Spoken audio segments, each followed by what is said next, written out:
और अब आपको एक ऐसे परिवार की कहानी दिखाते हैं जो भारत छोड़कर पाकिस्तान नहीं जाना चाहता। पाकिस्तान वापसी की डेडलाइन खत्म हो गई, लेकिन यह परिवार वापस नहीं जाना चाह रहा। लेकिन क्यों और क्या इसके पीछे बड़ी वजह है, रिपोर्ट देखिए जरा।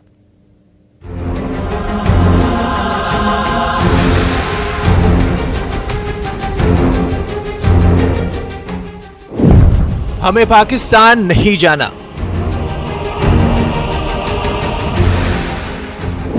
दर्द भरी कहानी उन्हीं की जुबानी। कैमरे पर फिर पाकिस्तान बेनकाब।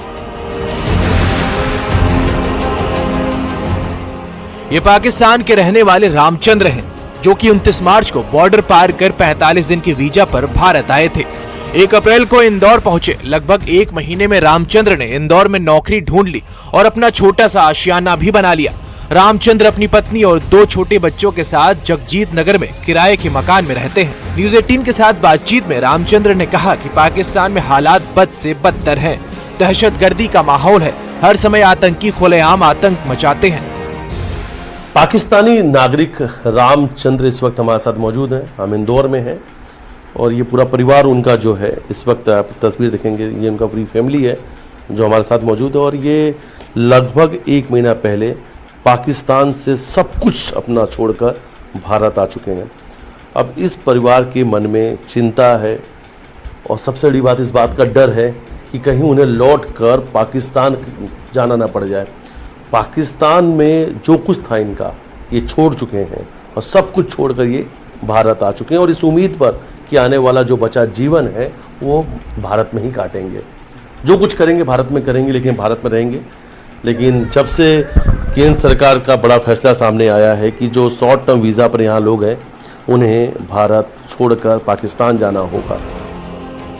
पाकिस्तान से भारत आए रामचंद्र का कहना है कि वो कुछ दिन पहले अपना सब कुछ पाकिस्तान में बेचकर भारत आए और ये सोचकर आए थे कि अब उन्हें यही रहना है और अपने बच्चों का अच्छा भविष्य बनाना है। अपना सब कुछ छोड़कर यहीं पर आ गए। हम वापस नहीं जाना चाहते वहाँ पर। अभी क्यों नहीं जाना?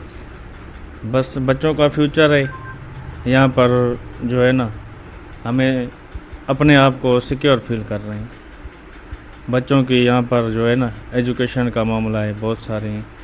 अपना फ्यूचर ये खुद बनाएंगे। हमने अब अपनी ज़िंदगी तो काट ली है। अब ये अपना फ्यूचर बनाएंगे, इनके लिए हम भी मेहनत करेंगे। जैसे वहाँ करते थे, यहाँ पर भी मेहनत करेंगे। ऐसा लग रहा है कि हम यहाँ के ही हैं। वहाँ पे इतने साल बीते, फिर भी हमें ऐसा नहीं लगा कि हम वहाँ पे इतने साल रहे, अपने आप को सिक्योर नहीं सेफ नहीं महसूस किया कभी भी। अच्छा, जैसे ही आपको यहाँ से जाने की बात आई, कितना डर आया आपके मन में? नहीं, वहाँ का सोच के ही हमारी रूह कांप जाती। कुछ खाने पीने जाते थे कहीं बाजार में? नहीं। नहीं। अगर वहाँ चीज़ें कितनी महंगी है बेटा? बहुत ज़्यादा, बहुत ज़्यादा। और अगर आपके मन में यह आया, जैसे आपके पापा ने आपसे कहा कि हमें अब पाकिस्तान जाना है, तो कितना फिर मन में डर आया? बहुत ज़्यादा। तो सुना आपने, ये परिवार पाकिस्तान में खुद को सुरक्षित महसूस नहीं करता क्योंकि वहाँ हिंदू परिवारों के साथ अत्याचार होता है। पाकिस्तानी हिंदू समाज से हैं, पाकिस्तानी नागरिक है, ये पाकिस्तानी फैमिली है, लेकिन ये दर्द की लंबी कहानी है।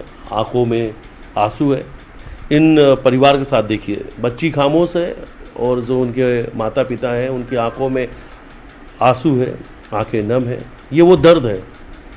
दर्द की कहानी बहुत लंबी है, लेकिन दूसरी तरफ खौफ भी है, डर भी है, क्योंकि परिवार के लोग पाकिस्तान में फंसे हुए हैं। बोलना तो बहुत कुछ चाहते हैं ये, लेकिन बोलने से डर रहे हैं क्योंकि इनका परिवार अभी भी पाकिस्तान में फंसा हुआ है। लेकिन इस तस्वीरों से समझ लीजिए, इनके खामोश चेहरे, इनके चेहरे का जो दर्द है, इनके जो आंसू हैं, वो सब कुछ पाकिस्तान के हालात को बयां कर रही हैं। वीडियो जर्नलिस्ट डैलर साथ मिथिलेश गुप्ता, न्यूज़ 18 इंदौर।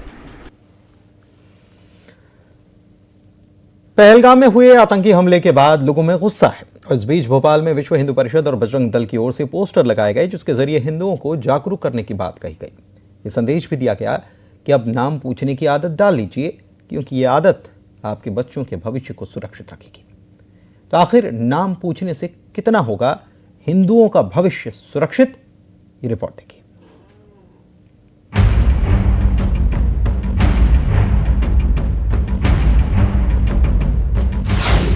बच्चे चाहिए सुरक्षित तो पूछ लीजिए ना।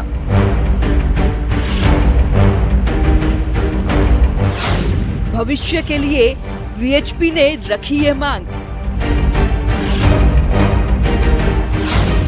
एक बार फिर किया एकजुटता का आह्वान। 22 अप्रैल को पहलगाम में हुए आतंकी हमले में आतंकवादियों ने धर्म पूछकर पर्यटकों की हत्या की और अब पूरा देश बदले की मांग कर रहा है।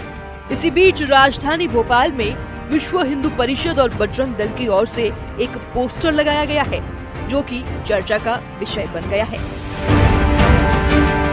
जम्मू कश्मीर के पहलगांव में आतंकियों द्वारा धर्म पूछकर हिंदू पर्यटकों को मारने का मामला लगातार गर्माता चला जा रहा है। देखिए, राजधानी भोपाल में भी आक्रोश देखने को मिल रहा है। बजरंग दल और विश्व हिंदू परिषद की तरफ से इस तरह के पोस्टर जो है शहर में लगाए गए हैं और उसमें लिखा गया है कि आदत डालिए नाम पूछने की। अगर अपने बच्चों के भविष्य को सुरक्षित चाहते हैं तो आपको नाम पूछना ही पड़ेगा। यानी सीधे तौर पर ये इस तरफ इशारा किया गया है कि यदि आप किसी भी तरह से व्यवहार बना रहे हैं तो उसका नाम जरूर पूछिए, पता कीजिए कि कहीं वो दूसरे धर्म का तो नहीं है, क्योंकि जिस तरीके से पहलगांव में जो घटनाक्रम हुआ उसके बाद कहीं ना कहीं एक नई जो सियासत है या बहस है जो छिड़ चुकी है और सीधे तौर पर यह कहा जा रहा है कि जब आतंकियों ने उनको मारा तो हर किसी से उनका मजहब पूछा गया और यही कारण है कि अब विश्व हिंदू परिषद इस बात की अपील कर रहा है कि जब भी आप अपने बच्चों को ये आदत डलवाइए कि जब भी वो किसी से दोस्ती करें, किसी से व्यवहार रखें तो उसका नाम जरूर पूछें। मसले पे भारत के लोग एक होके मुकाबला करते हैं और देश हमेशा जीतता आया है। इस मामले में भी देश जीतेगा और जो लोग इस तरीके के पोस्टर लगा रहे हैं उनको उनके खिलाफ कार्रवाई करनी चाहिए। ये देश मोहब्बतों का देश है। इस देश में जो है मोहब्बत की दुकान चलेगी, नफरत जो है वो नहीं चलेगी। देखिए, कांग्रेस और हमारे देश की जनता दोनों भली भांति जानते हैं कि हिंदू मुसलमान अगर भारत में किसी ने किया है तो वो कांग्रेस ने किया है। तुष्टीकरण की राजनीति किसी ने भारत में की है तो वो कांग्रेस ने की है। विभाजन की, धर्मों पे, जाति पे, रंगों पे अगर किसी ने भारत में शुरू किया है तो वो कांग्रेस ने किया है। नमस्कार, मैं हूं आपके साथ पूजा सचदेवा और आप देख रहे हैं खबर असरदार। और मैं हूं आपके साथ प्रशांत कटारिया और खबर असरदार में आज मोदी सरकार के सियासत के रुख को बदल देने वाले फैसले की बात। बिल्कुल, मोदी सरकार ने बहुत बड़ा फैसला लेते हुए जाति जनगणना करवाने का ऐलान कर दिया है।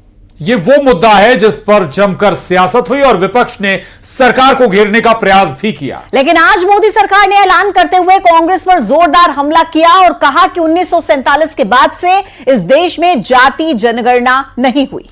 और कांग्रेस वाले जिन राज्यों में यह सर्वे हुआ है उसका मकसद सिर्फ और सिर्फ सियासी फायदे के लिए था। उधर मोदी सरकार का फैसला आते ही विपक्ष में क्रेडिट लेने की होड़ मच गई है।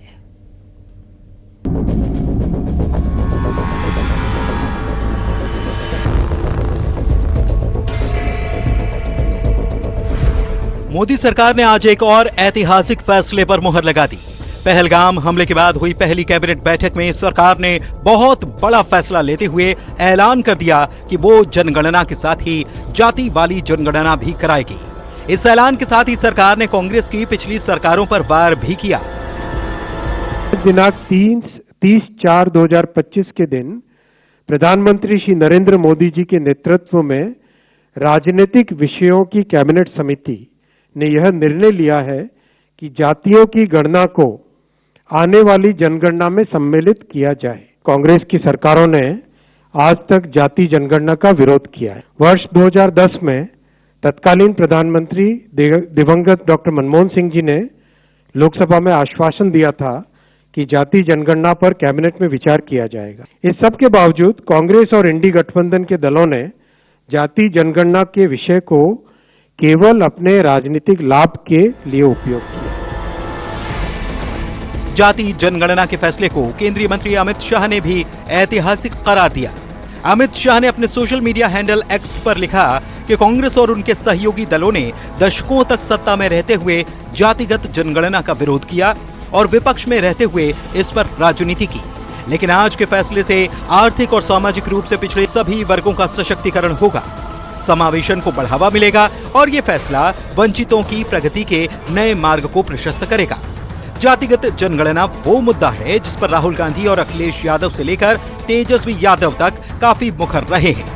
लिहाजा इस फैसले के आते ही विपक्ष का क्रेडिट कार्ड निकल गया और श्रेय लेने की होड़ लग गई। सडनली का सेंसस का अनाउंसमेंट किया, हम इसको सपोर्ट करते हैं, पूरी तरह सपोर्ट करते हैं, मगर हम टाइमलाइन चाहते हैं।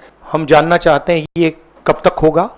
जैसे दलित और आदिवासी भाइयों का आरक्षित सीटें हैं, उसी प्रकार से पिछड़ों और अति पिछड़ों का भी जो है आरक्षित सीटें जो है वो करनी पड़ेगी।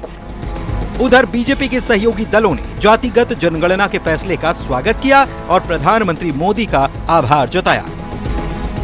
यह निर्णय बहुत ही ऐतिहासिक है और हम आदरणीय प्रधानमंत्री नरेंद्र मोदी जी को धन्यवाद देना चाहते हैं कि उन्होंने यह साहसिक कदम उठाया, क्योंकि इसकी मांग बहुत दिनों से होती रही है और कांग्रेस पार्टी कभी इसके प्रति गंभीर नहीं रही। मेरे प्रधानमंत्री आदरणीय नरेंद्र मोदी जी का हृदय से आभार प्रकट करता हूं, मेरे बिहार की 14 करोड़ जनता की तरफ से और समस्त देशवासियों की तरफ से। मुझे लगता है आज एक लंबी जो हम लोगों की इच्छा थी, मांग थी, ख्वाहिश थी, आज हर उस देशवासी की इस ख्वाहिश को मेरे प्रधानमंत्री ने पूरा करने का कार्य किया। जातिगत जनगणना का फैसला लेकर क्या मोदी सरकार ने विपक्ष का एजेंडा फेल कर दिया है? सवाल ये भी है कि क्या मोदी सरकार के फैसले के बाद जाति वाली सियासत का अंत हो जाएगा या फिर जाति पर सियासी घमासान अभी और परवान चढ़ेगा? Bureau report, news 18।